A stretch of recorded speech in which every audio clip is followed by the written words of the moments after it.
మనం ఎవరికైతే అధికారం ఇవ్వబోతున్నామో is the right person to take up the state.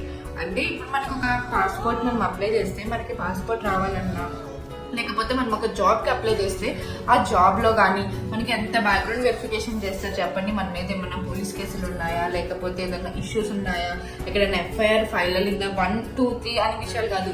మన ఇంటికి వచ్చి మరి కానిస్టేబుల్ మన పాస్పోర్ట్ వెరిఫికేషన్ చేస్తారు. ఆ ప్రాసెస్ అందరికీ తెలిసిందే.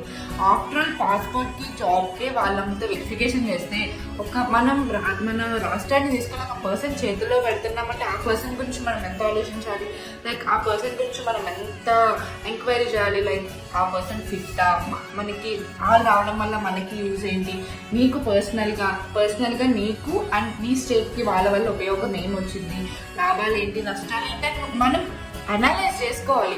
సో అలా అనలైజ్ చేసుకుని మనం ఓట్ అనేది వేయాలి. ఫుల్ వీడియో కోసం స్క్రీన్ మీద ఉన్న లింక్ ని క్లిక్ చేయండి.